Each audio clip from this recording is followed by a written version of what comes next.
आज की सुंदर सुबह के लिए, जब हम परमेश्वर की बड़ी महिमा के लिए आज की सुबह यहाँ पर हम सबको इकट्ठा हैं। ज़्यादा समय नहीं लेते हुए हम लोग सीधा वचन में आज की सुबह जाएंगे।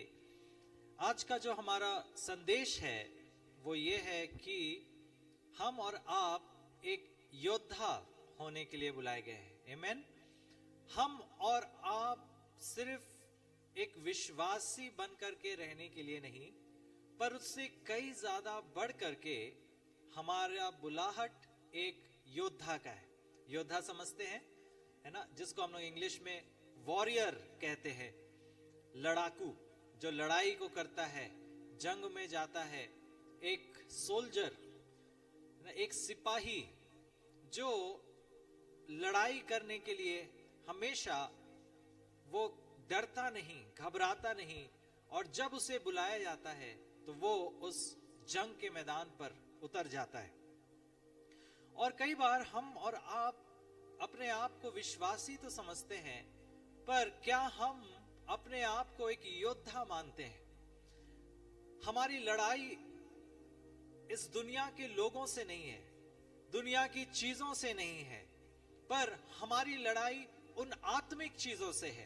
बाइबल का वचन हम और आप जानते हैं, हमें बताता है कि हमारी लड़ाई उस अंधकार की शक्तियों से है, उस अंधकार की ताकतों से है, उन अनदेखी हुई चीजों से है जिसको हम लोग अक्सर देखते नहीं हैं, पर वो हमारे जीवन में कार्य करता है। और इसीलिए हम सिर्फ विश्वासी बने रहने के लिए नहीं, पर उससे बढ़ करके एक योद्धा बनने के लिए। कल हम लोगों ने उपवास के साथ में प्रार्थना किया।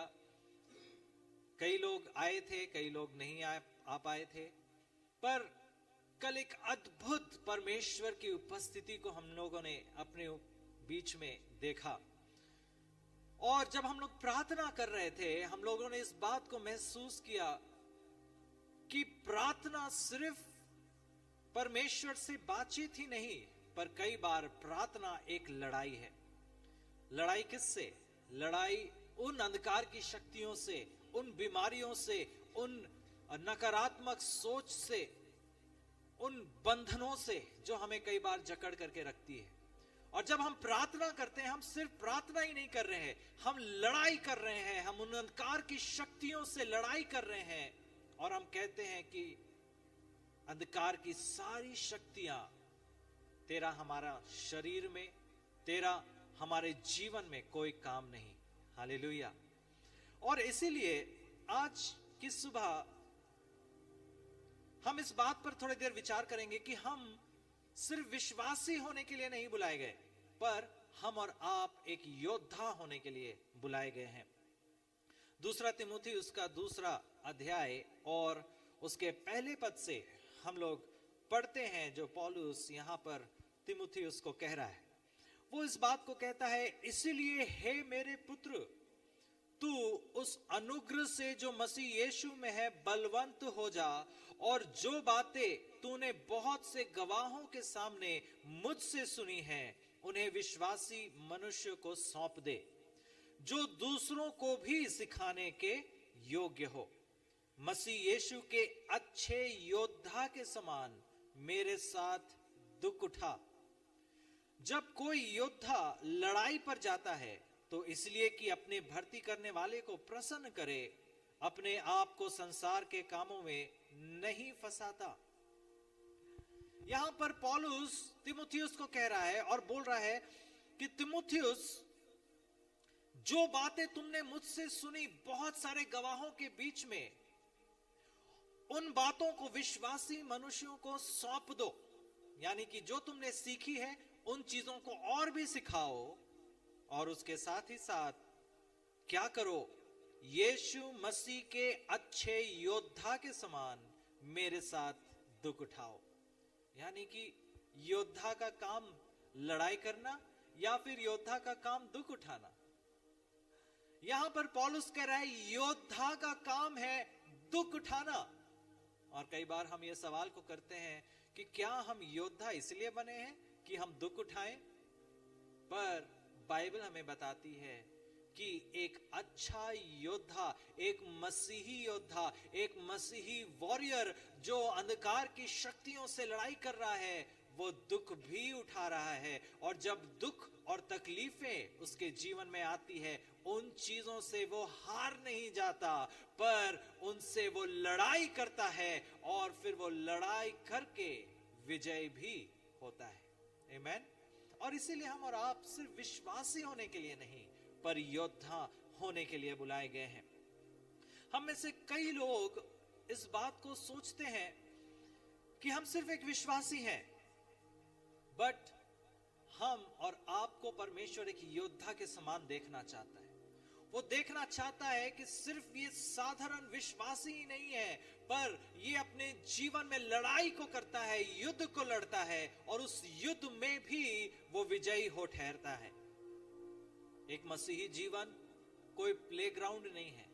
मसीही जीवन कोई खेल का मैदान नहीं है जहां पर हम हंसते खेलते पार होते हैं। कई बार मसीही जीवन एक लड़ाई का मैदान है, एक युद्ध का मैदान है, जिसमें हम युद्ध करने के लिए अपने आप को तैयार करते हैं। जब हम इफिसियों की पुस्तक को पढ़ते हैं, मेरे साथ में निकाले इफिसियों की पुस्तक, उसका 6वां अध्याय, उसके 10वें पद से, तो यहां पर हम और आप इस वचन को पढ़ते हैं। यहां पर लिखा है, इसलिए प्रभु में उसकी शक्ति के प्रभाव में बलवंत बनो, परमेश्वर के सारे हथियार बांध लो कि तुम शैतान की युक्तियों के सामने खड़े रह सको।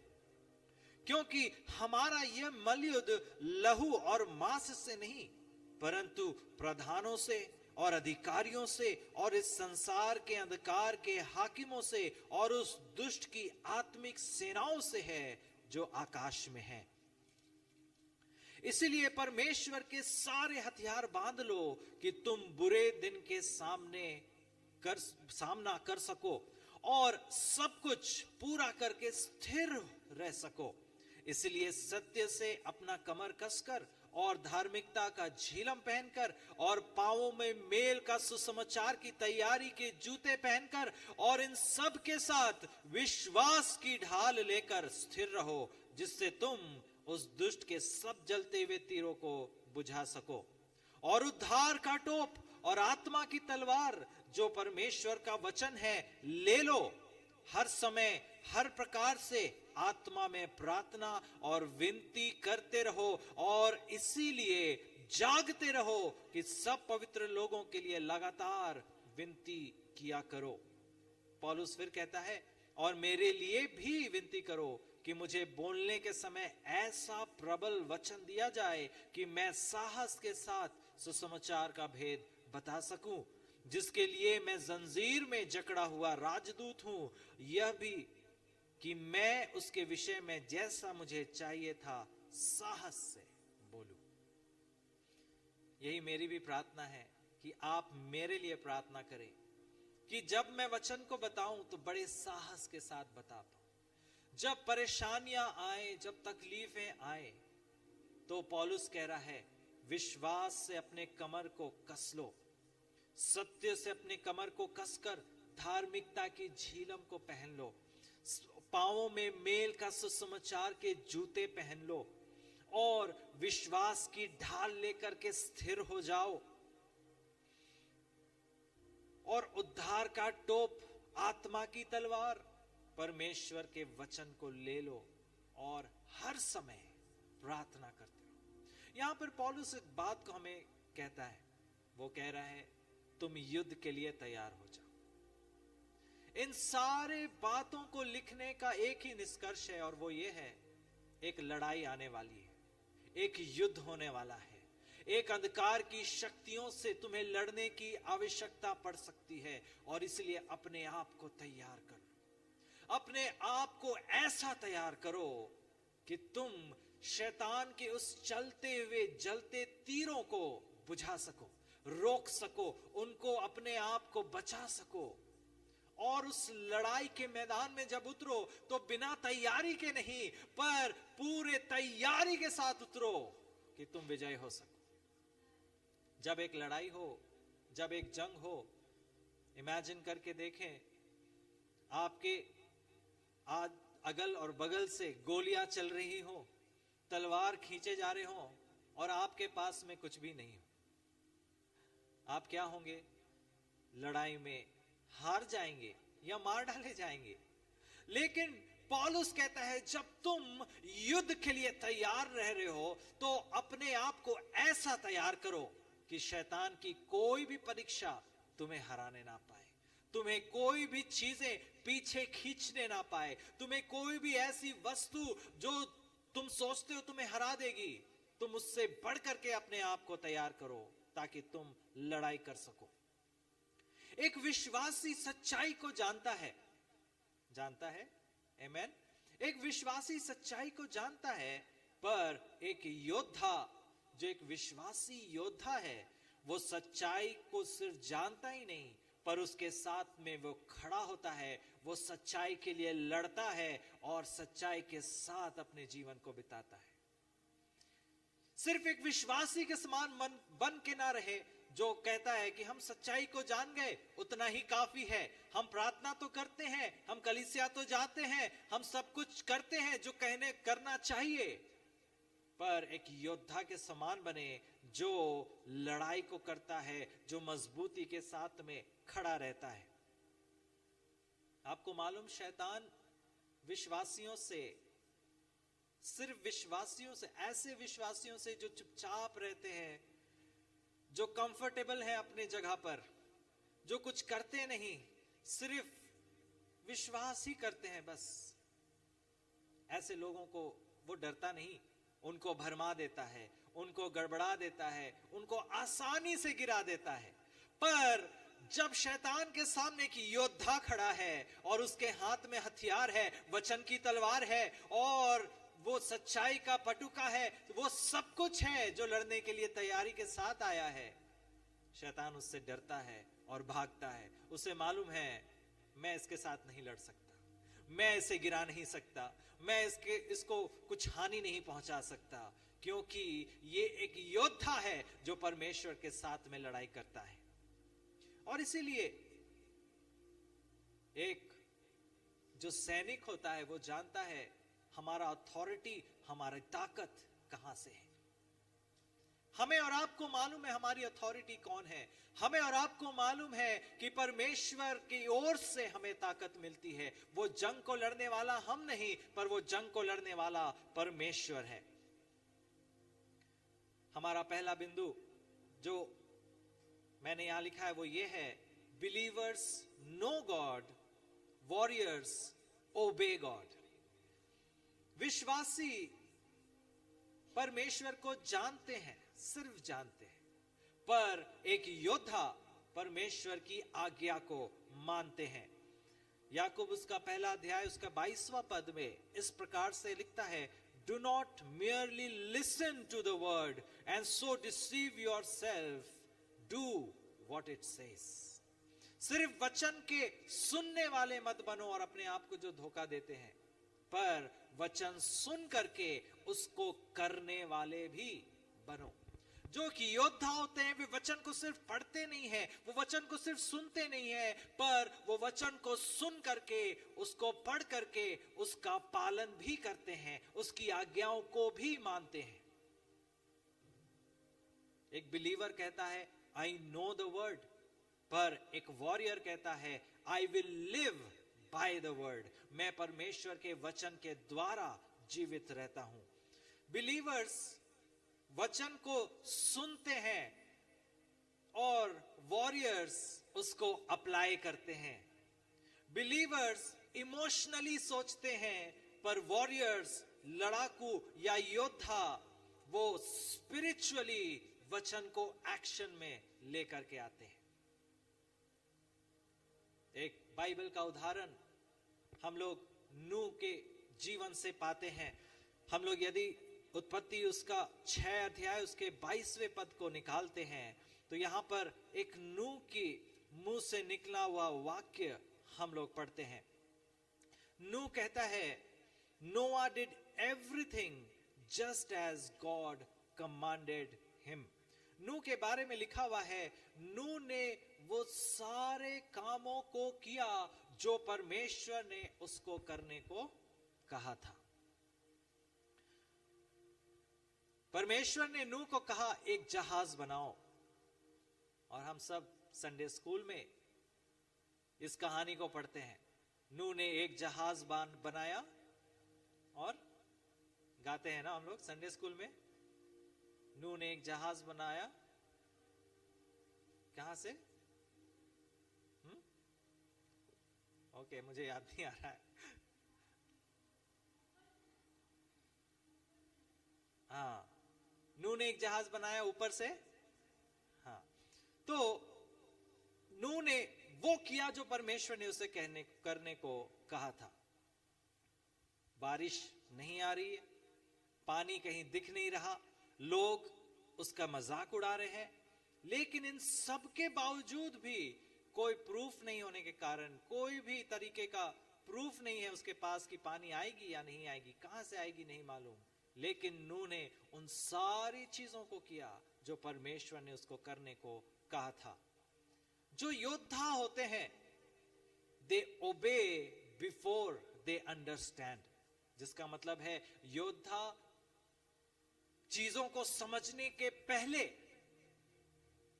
वे सारे कामों को करते हैं जो परमेश्वर ने उनसे कहा है।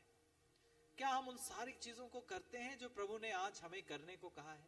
या फिर हम कहते हैं प्रभु नहीं, ऐसा नहीं हो सकता, या वैसा नहीं हो सकता, या ऐसा होता तो ज्यादा अच्छा होता। हम उल्टा परमेश्वर से ही कई बार बहस करने लगते हैं। बट एक योद्धा वही करता है जो उसको बोला गया है, और यदि उसको चीजें समझ में ना भी आए तो भी वो इन सारी चीजों को करने लगता है। Obedience is the battlefield where faith becomes power. Obedience या आज्ञाकारिता एक ऐसा जगह है, एक ऐसी लड़ाई की जगह है जहां पर विश्वास काम करने लगता है। यदि हम आज्ञाकारी होते हैं तो विश्वास अपने आप पनपने लगता है। यदि हम आज्ञाकारिता में बढ़ते हैं तो विश्वास अपने आप आगे आने लगता है। दूसरा बिंदु, believers pray, warriors fight in prayer. विश्वासी प्रार्थना तो करते हैं, लेकिन एक योद्धा प्रार्थना में लड़ाई करता है। क्या आपको मालूम, प्रार्थना एक लड़ाई है। प्रार्थना में कई बार हम लड़ाई को करते हैं। जब हमें प्रार्थना करने का मन ना हो, जब प्रार्थना करना कठिन लगे, जब लगे कि प्रार्थना तो हम इतने सालों से कर रहे हैं, अब तक उत्तर नहीं मिला। प्रार्थना जब हम कंटिन्यू करते हैं, जब हम प्रार्थना में लगे रहते हैं, जब हम प्रार्थना में लौलीन हो जाते हैं, तब परमेश्वर हमारी प्रार्थना को सुनता है। मैं सैमुएल की पुस्तक पढ़ रहा था एक दिन। इन दिनों मैं पहला सैमुएल की किताब से मैं अध्ययन कर रहा हूं, और उसमें लिखा है जो पनीना थी उसके तो संतान थे, लेकिन हन्ना का संतान नहीं थे। और हन्ना प्रार्थना कर रही थी, और वो मंदिर में जाकर के परमेश्वर के सामने घुटने टेक करके आंसुओं को बहा करके प्रार्थना कर रही थी। उसके मुंह तो हिलते थे, लेकिन वाणी नहीं निकलती थी। और जब एली आया और उसे देखा, और उसने बोला कि ये तो शायद नशे में है, और उसने कहा तू क्यों नशा करती है? उसने कहा मैं नशा नहीं करती, मैं प्रार्थना कर रही हूं, मैं नशे में नहीं हूं, मैं प्रार्थना कर रही हूं कि परमेश्वर मेरी प्रार्थना को सुन ले। और वो इस बात को कहती है, प्रभु यदि तू मुझे संतान देगा, मैं उस संतान को तेरी सेवा के लिए दे दूंगी। और जैसे ही उसने उस प्रार्थना को किया, एली ने कहा कुशल से जा, परमेश्वर तेरे हर एक मनोकामना को पूरा करेगा। जब वो वापस अपने घर जाती है, वो समवेल को जन्मती है, और समवेल पूरे दिन तक, जब तक वो जीवित रहता, जैसे कि उसकी मां हन्ना ने कहा था, परमेश्वर यदि तू मुझे संतान देगा, जब तक वो जीवित रहेगा तब तक आपकी सेवा करेगा। आज हम में से कई लोग परमेश्वर की सेवा के लिए खड़े हैं। जब तक हमारे अंदर में ये सांस है, जब तक हमारे अंदर में परमेश्वर ने श्वास को दिया है, जब तक ये जीवन है, हम परमेश्वर की सेवा करते रहेंगे। सामुएल सेवा किया। मैं सोचने लगा, जब सामुएल बड़ा हुआ तो उसने सवाल नहीं उठाया, क्यों मेरी मां तूने मुझे इस मंदिर में प्रभु की सेवा करने के लिए दे दिया? क्या तुमने मुझसे पूछा कि मुझे सेवा करने का मन है या नहीं है? तूने तो मेरी इच्छा के खिलाफ ही मुझे सेवा करने के लिए दे दिया। कभी नहीं पूछा, परंतु उसको मालूम था मुझे परमेश्वर ने एक योद्धा बनाया है, परमेश्वर ने मेरी मां के द्वारा मुझे चुना है, और जब तूने चुना है मैं अपने आप को परमेश्वर के लिए जीना शुरू करूंगा। जब तक मेरे अंदर श्वास है, जब तक मेरे अंदर में जीवन है, मैं परमेश्वर की आराधना करूंगा, मैं सेवा करूंगा और उसके साथ जीता रहूंगा। Believers pray but warriors prayer में भी they fight in prayer. Ephesians उसका 6 अध्याय उसके 12वें पद में हम लोग पढ़ते हैं, for we do not wrestle against flesh and blood. हम लोगों की जो लड़ाई है वो लहू और मांस से नहीं है, परंतु प्रधानों से, अधिकारियों से, इस संसार के अंधकार के हाकिमों से और उस दुष्टता की आत्मिक सेनाओं से है जो आकाश में पाए जाते हैं। हम और आप योद्धा हैं जो प्रार्थना में लड़ाई करते हैं। विश्वासी प्रार्थना करते हैं जब कोई समस्या आता है। हम में से कितने लोग तभी प्रार्थना करते हैं जब समस्या में पड़ते हैं? हम में से कितने लोग जब रिजल्ट्स अच्छा नहीं होता, जब कोई प्रॉब्लम्स आ जाता है, जब कोई परेशानी आ जाती है, तब हम अपने घुटनों में जाते हैं, प्रभु आज से हम रोज प्रार्थना करेंगे। लेकिन जैसे ही समस्याएं ठीक हो जाती है, हम फिर से वापस अपने रास्ते पे चलने लगते हैं। हम विश्वास तो करते हैं परमेश्वर सच्चा है, लेकिन हम जब प्रॉब्लम्स आता है सिर्फ तभी विश्वास में प्रार्थना करते हैं। हम लोग मानो परमेश्वर को उस अपनी गाड़ी के डिक्की में पीछे रखे हुए स्टेपनी के समान यूज करते हैं। जब गाड़ी चलती है तब तक ठीक है, लेकिन जब पंचर हो जाता है तब हमें याद आता है हमारे गाड़ी के पीछे स्टेपनी रखा है, तब हम उस स्टेपनी को निकालते हैं और लगाते हैं। ठीक उसी प्रकार से जब गाड़ी ठीक चल रही है, हमारे जीवन की गाड़ी, तब तक सब कुछ अच्छा है, लेकिन जब समस्या आती है, परेशानियां आती है, हमें याद आता है वो परमेश्वर तो है, चलो हम प्रार्थना करते हैं। Prayer is a spiritual warfare. एक आत्मिक लड़ाई है जो हम और आप प्रार्थना में करते हैं। हम में से कितने लोग आज प्रार्थना में कम हो गए हैं? हम में से कितने लोग आज प्रार्थना करना तो चाहते हैं, लेकिन प्रार्थना करने का समय नहीं मिल पा रहा है। हम में से कितने ऐसे लोग हैं जो पहले बहुत प्रार्थना करते थे, लेकिन अब प्रार्थना में मन नहीं लगता। पहले हम प्रार्थना करते थे और परमेश्वर की उपस्थिति को अपने जीवन में बहुत आयत से देखते थे, लेकिन आज हम में से ऐसे कितने लोग हैं जो प्रार्थना करने के लिए भी आज स्ट्रगल कर रहे हैं? बहुत सारे लोग। शायद बाइबल से यदि हम और आप एक उदाहरण देखते हैं तो वो दानियल के बारे में है। दानियल उसका 6 अध्याय और उसका 10वां पद में हम और आप इस वचन को पढ़ते हैं। दानियल की पुस्तक और उसका 6 अध्याय और उसके 10वां पद यहां पर इस प्रकार से है।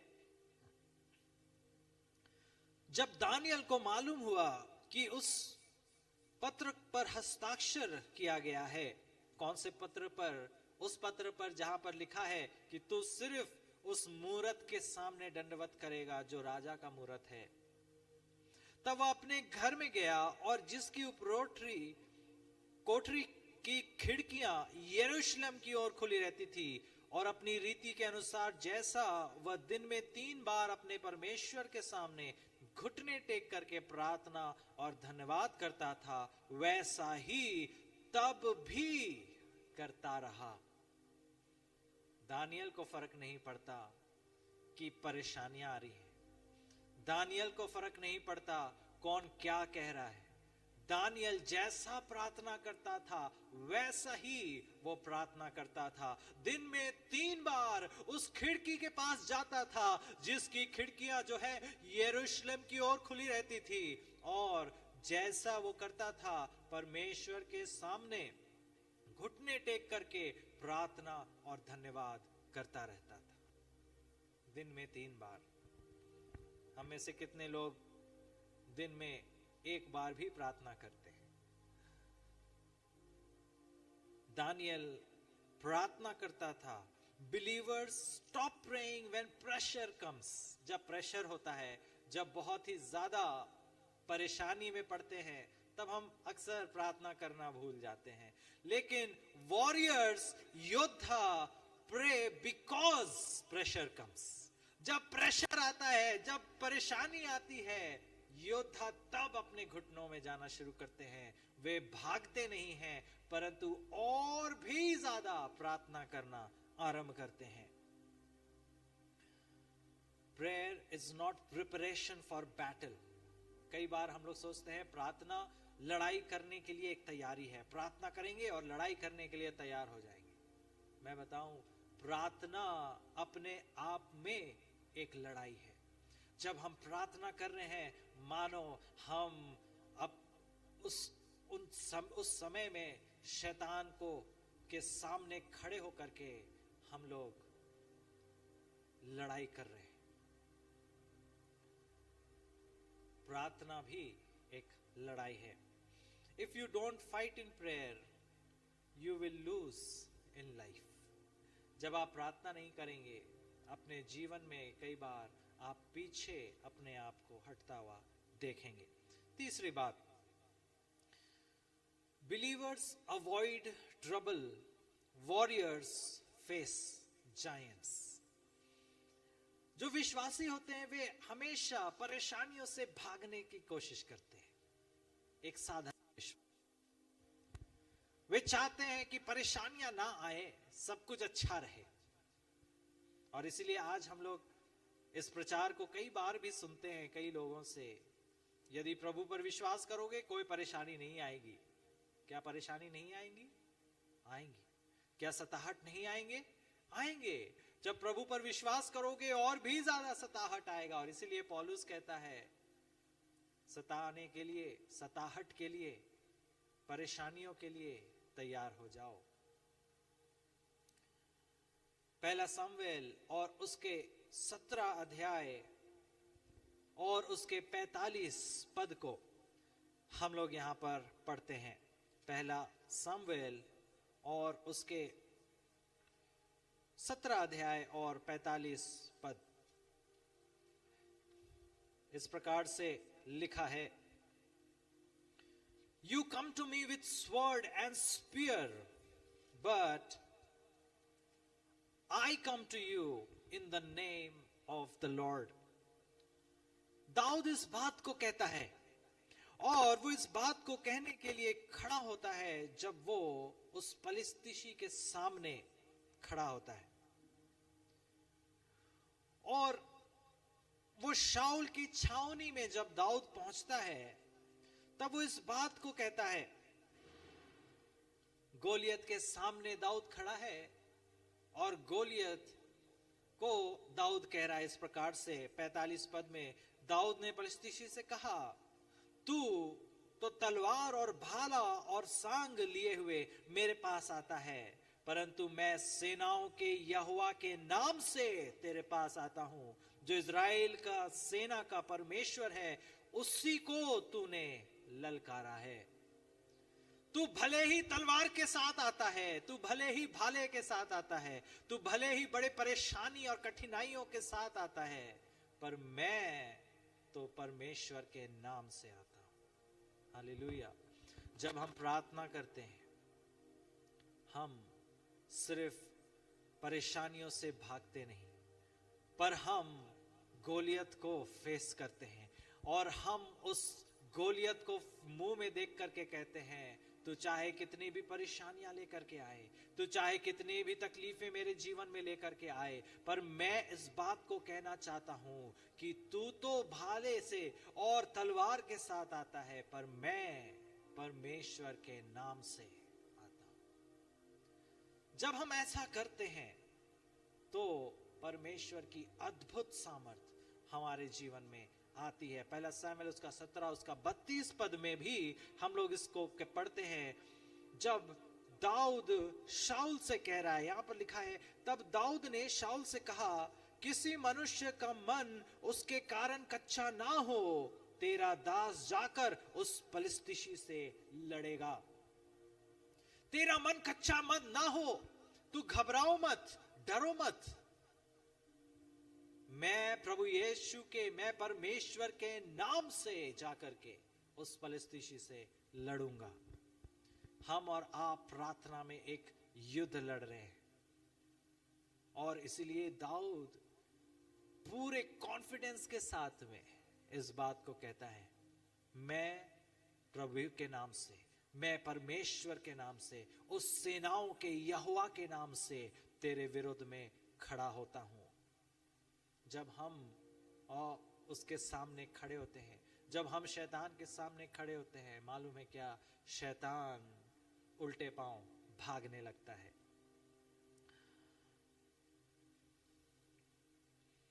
जो सेना थे इजराइल के, वो लोग परमेश्वर पर विश्वास तो करते थे। साउल विश्वास करता था। साउल कौन था? जो इजराइल का पहला राजा।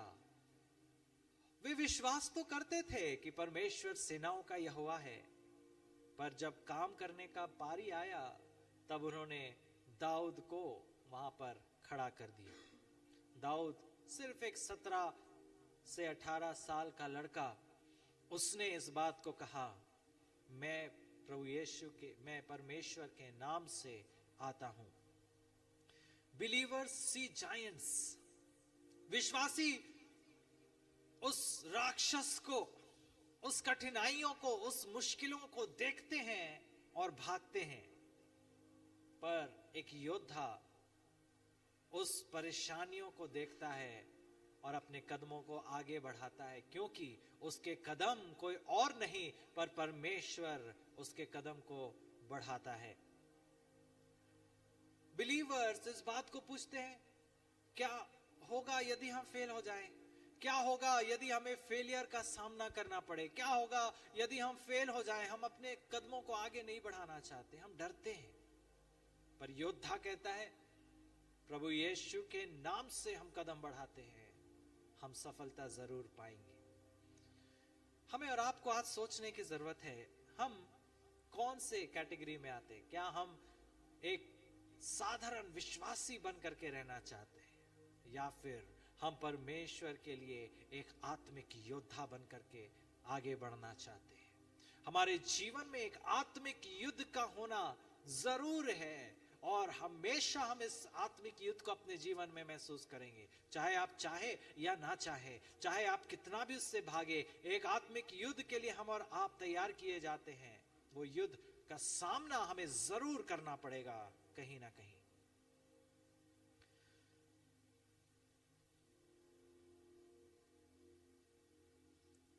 विश्वास के द्वारा हम उस युद्ध को लड़ सकेंगे। चौथा point, believers are comfortable, warriors are disciplined. विश्वासी, कई बार हम विश्वासी अपने जीवन में बहुत ही कंफर्टेबल हो जाते हैं। हम इतना ही करेंगे, हम इतना ही आगे जाएंगे,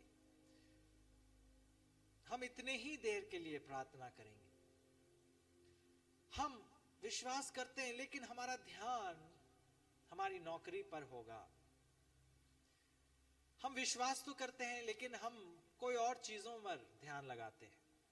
हम बहुत ही कंफर्टेबल लाइफ अपने जीवन में चाहते हैं, पर वॉरियर्स, युद्ध करने वाले एक डिसिप्लिन जीवन को जीते हैं।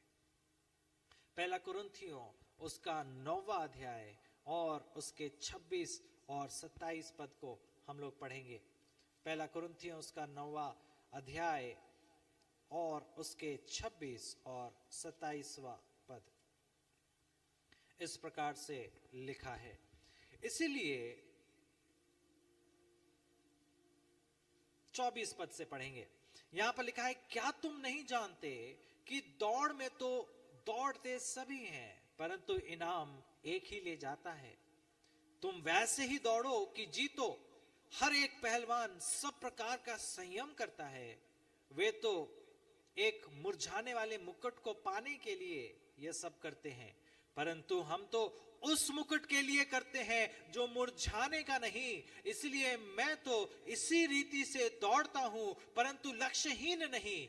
मैं भी इसी रीति से मुक्कों से लड़ता हूं, परंतु उसके समान नहीं जो हवा पीटता हुआ लड़ता है, परंतु मैं अपनी देह को मारता कूटता वश में लाता हूं।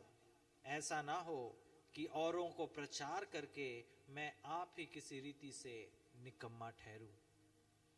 पौलुस इस बात को कहता है, मैं अपने आप को डिसिप्लिन में लाता हूं, अनुशासन में लाता हूं। मैं अपने आप को डिसिप्लिन जीवन जीने के लिए तैयार करता हूं। और इसीलिए वो कहता है कि मैं अपने देह को मारता हूं, कूटता हूं और वश में लाता हूं। बोलने का मतलब है कि जब टेम्पटेशंस आते हैं, जब कुछ बुरा करने का रास्ता दिखता है, जब कोई आसान रास्ता दिखता है जो बहुत ही कंफर्टेबल है, जो बहुत ही सुहाना दिखता है, बहुत ही अच्छा दिखता है, लेकिन वो गलत है, लेकिन वो पाप है, तो मैं अपने आप को उस चीज से खींच करके बाहर निकाल के लाता हूं। मैं अपने शरीर को, अपने देह को वश में करने की कोशिश करता हूं। मैं मारता हूं, कूटता हूं, ताकि मेरा शरीर वो पाप को ना करे। मैं वो स्ट्रगल को करता हूं, मैं उस लड़ाई को करता हूं कि कहीं मैं पाप में ना गिर जाऊं, कहीं मैं उस परमेश्वर के खिलाफ, उस परमेश्वर के विरोध में ना खड़ा हो जाऊं। मैं अक्सर इस कोशिश को करता हूं ताकि मैं एक योद्धा के समान खड़ा हो सकूं। और वो इस बात को कहता है, ऐसा ना हो कि औरों को प्रचार करते करते आप ही किसी रीति से मैं निकम्मा ठहरूं। कई बार हम लोग प्रचार तो करते हैं, लेकिन जो हम बोलते हैं उस पर चलते नहीं। हमारा जो सबसे बड़ा प्रचार है वो हमारा जीवन है। यदि हम अपने जीवन में वो प्रैक्टिस नहीं करते जो हम प्रीच करते हैं, if we don't practice what we preach, हमारा जीवन सही नहीं। जब लोग हमारे जीवन को देखते हैं तो सबसे पहली चीजों को वो देखते हैं, इसका जीवन कैसा है। वो ये नहीं देखते आपका हेयर स्टाइल कैसा है, वो ये नहीं देखते आपके कपड़े आपने कैसे पहन के रखे हैं, वो देखता है आपका जीवन कैसा है। Character speaks louder than your words. आपका जो चरित्र है वो एक गवाही को देता है। आपका चरित्र एक गवाही को, परमेश्वर की गवाही को आपके लिए खड़ा करता है। आपका कैरेक्टर, आपका चरित्र वो निर्धारित करता है कि आपका जीवन कैसा है। और इसीलिए पौलुस कह रहा है, मैं अपने आप को मारता हूं, कूटता हूं, ताकि मैं एक पवित्र जीवन जी सकूं, ताकि मैं परमेश्वर के लिए जी सकूं। इस लड़ाई को मैं करता हूं। और इसीलिए believers are comfortable, warriors are disciplined. Discipline या अनुशासन कई बार हमें पनिशमेंट के समान लगता है। और जब हम कहते हैं कितना डिसिप्लिन में रहना पड़ रहा है, जिसका मतलब है हमें सजा के समान लग रहा है। सुबह जल्दी उठो, प्रार्थना करो। कई बार हम कहते हैं जल्दी उठा करो, तो हमसे सब है ना, हमारे घर में जेकब और सन्ना वो लड़ते हैं कि हर दिन तो हम जल्दी उठते हैं, आज हम जल्दी क्यों नहीं उठेंगे, आज हमें सोने दो। लेकिन डिसिप्लिन में कई बार हमें लगता है कि ये हमें सजा दे रहा है क्या। डिसिप्लिन या अनुशासन एक सजा के समान होता है, लेकिन discipline is not punishment, discipline is preparation. Discipline, अनुशासन एक प्रिपरेशन को है जो हमारे कैरेक्टर को, हमारे चरित्र को तैयार करता है। A lazy Christian becomes a defeated Christian. एक जो सुस्त आलसी मसीही होता है वो एक हारा हुआ मसीही होता है। जो आलस में अपने जीवन को जी रहा है, जो अनुशासित जीवन नहीं जी रहा है, जिसके जीवन में कोई डिसिप्लिन नहीं है, कोई अनुशासन नहीं है, वो एक हारा हुआ मसीही है, क्योंकि शैतान उसे बहुत जल्दी गिरा देता है। वॉरियर्स, जो योद्धा होते हैं, वो वचन में, प्रार्थना में, पवित्रता में, उपवास में, अकाउंटेबिलिटी में अपने आप को ट्रेन करते हैं। वे खड़े रहते हैं जहां पर कोई और खड़ा नहीं होता। वे उस अनुशासन के साथ रहते हैं जहां पर कोई और अनुशासित नहीं होता। वे उस चरित्र को अपने अंदर में बनाते हैं जहां पर चरित्र दिखता नहीं। एक ऐसे चरित्र को बनाते हैं, एक ऐसे कैरेक्टर को अपने अंदर लेकर के आते हैं जहां पर परमेश्वर के अंदर में काम करना आरंभ करता है। यूसुफ के बारे में हम और आप बाइबल में पढ़ते हैं, और पूरे बाइबल में यूसुफ को मैं एक चरित्र का पुरुष, मैन ऑफ कैरेक्टर मानता हूं। क्यों? क्योंकि यूसुफ जब प्रिजन में था, जब वो उस सलाखों के अंदर कैद था, उसने कभी भी परमेश्वर के खिलाफ आवाज नहीं उठाया। वो धीरज धरा। He was faithful in prison. He was pure under temptation. जब टेम्पटेशन आया, अभिलाषाएं आई, तब उसमें भी वो खरा ठहरा। He was patient under delay. जब डिले हो रहा था, जब चीजें पूरी नहीं हो रही थी, तो वो कभी भी अपने धीरज को नहीं खोया। He was a man of character. नीति वचन 12 अध्याय उसका पहला पद इस प्रकार से कहता है, Whoever loves discipline loves knowledge. जो भी अनुशासन से प्यार करता है वो ज्ञान से प्यार करता है। परमेश्वर का ज्ञान उसके अंदर रहता है, क्योंकि वो एक अनुशासित जीवन जी रहा है। जो डिसिप्लिन, जो अनुशासन आपके अंदर में है, वो आपको एक विक्ट्री दिलाएगा, वो आपको एक विजयी जीवन को देगा। Comfort weakens faith, discipline strengthens it.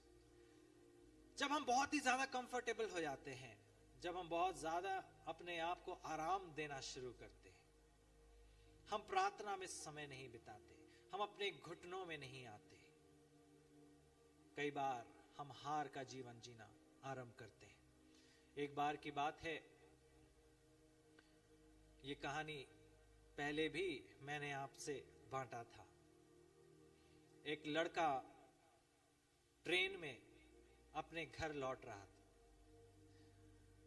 और जब वो अपने घर लौट ही रहा है, उसके पिताजी, एक बहुत जाने माने पासवान, परमेश्वर के दास, सेवक, सच्ची घटना, केरला के अंदर में,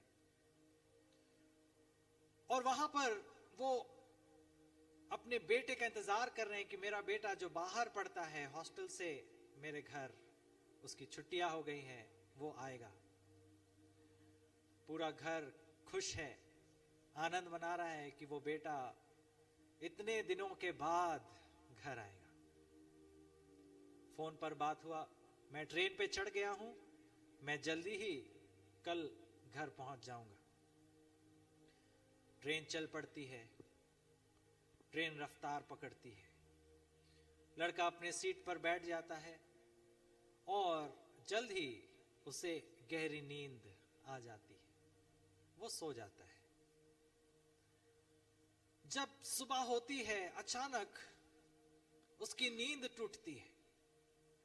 वो देखता है अपने फोन पर कहां पहुंचे, और वो देखता है मेरा स्टेशन आने वाला है, जस्ट पहुंचने ही वाला है और ट्रेन जो है छूटने वाली है। पहुंच चुका है, ट्रेन उसी के स्टेशन में खड़ा है।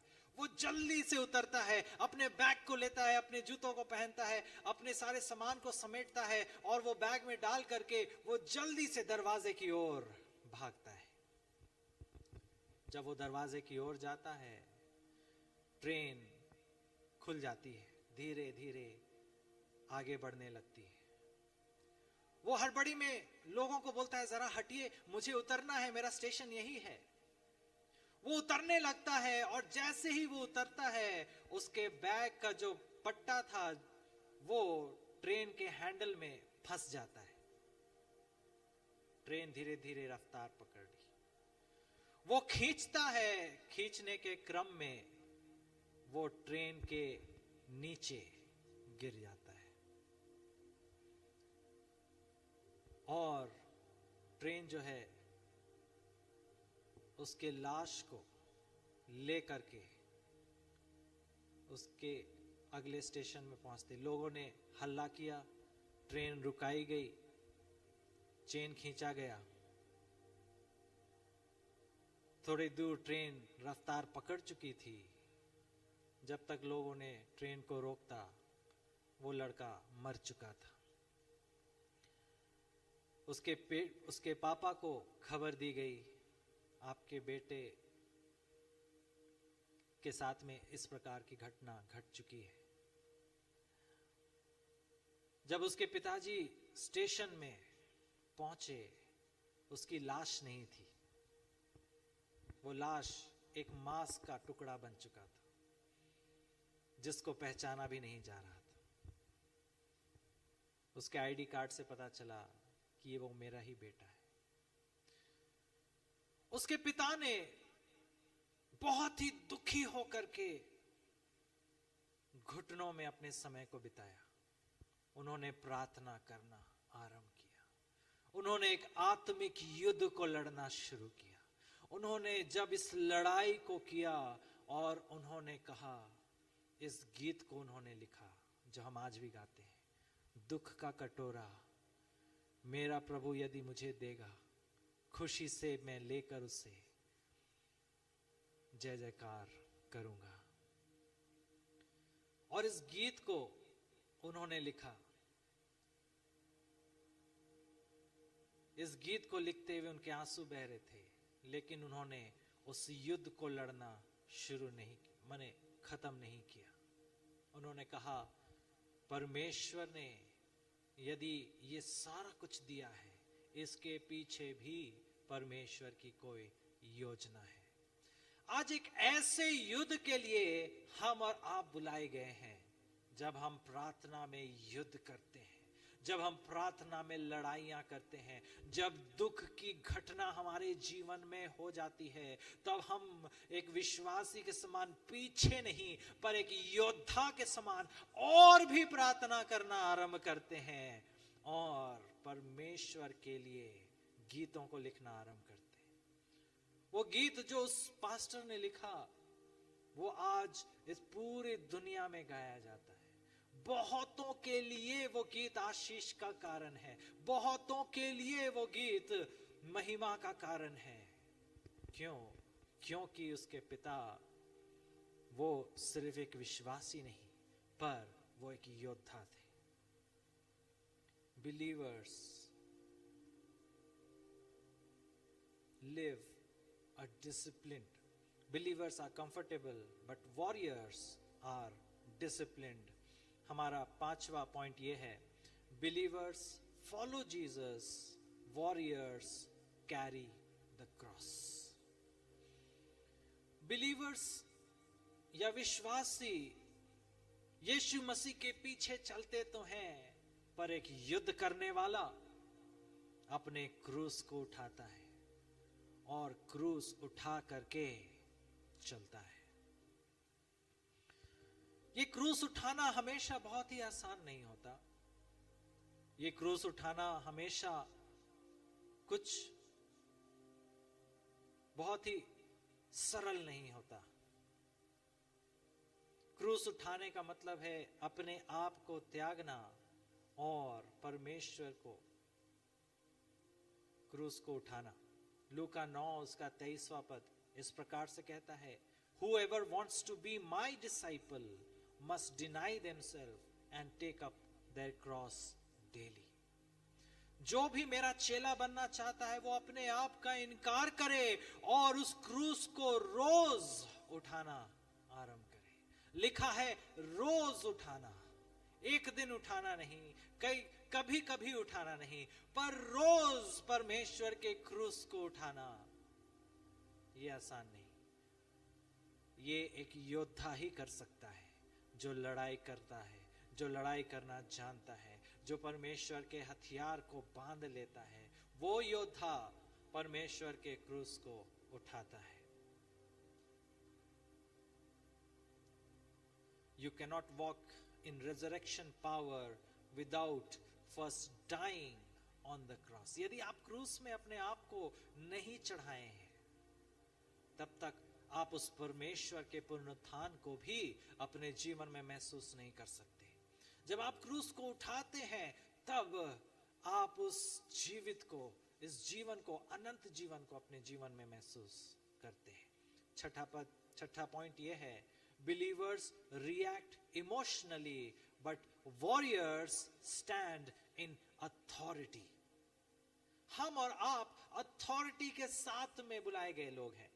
लूका 10 उसका 19 इस प्रकार से कहता है, I give you authority to trample on snakes and scorpions. परमेश्वर ने हमें एक ऐसा अथॉरिटी दिया है।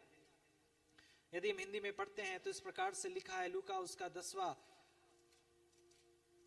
अध्याय और उसके 19वें पद में यहां पर इस प्रकार से लिखा है, देखो मैंने तुम्हें सांपों और बिच्छुओं को रौंदने का और शत्रु की सारी सामर्थ पर अधिकार दिया है। परमेश्वर ने हमें वह अधिकार दिया है जब हम सांपों और बिच्छुओं को रौंद सकते हैं।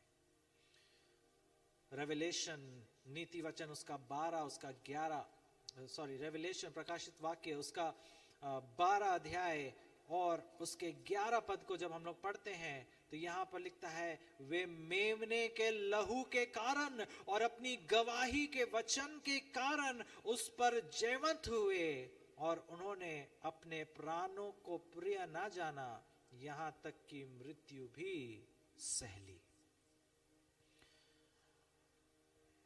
We overcame him by the blood of the Lamb and the word of their testimony. गवाही के शब्दों से हम और आप विजयी होते हैं। वॉरियर्स वचन को जानते हैं और पूरे अथॉरिटी के साथ में उस शैतान के विरोध में इस्तेमाल करते हैं। आज हम और आप सिर्फ एक साधारण विश्वासी होने के लिए नहीं, पर हम योद्धा होने के लिए बुलाए गए। हमारी पीढ़ी में, आज की पीढ़ी में हमें सिर्फ विश्वासी बन करके नहीं रहना है, हमें एक बोल्ड वॉरियर, एक मजबूत वॉरियर जो सच्चाई के साथ खड़ा रहता है, जो विश्वास के साथ में प्रार्थना करता है, जो पवित्रता के साथ में चलता है, जो अगुवाई करता है, जो परमेश्वर के राज्य के लिए खड़ा रहता है, एक ऐसे योद्धा के समान हमें और आपको बनने की जरूरत है। रोमियो 8 उसका 37 पद कहता है, we are more than conquerors through him who loved us. हम लोग विजय से भी बढ़ करके होने वाले वे लोग हैं। क्या हम और आप अपने आप को एक योद्धा समझते हैं, या फिर हम सिर्फ एक विश्वासी, प्रार्थना के साथ, विश्वास के साथ, एक आराधना के साथ हम इस पीढ़ी को बदलने वाले लोग बन जाएं और परमेश्वर हमारे द्वारा अद्भुत काम को करेंगे। हालेलुया। आइए हम लोग प्रार्थना करें।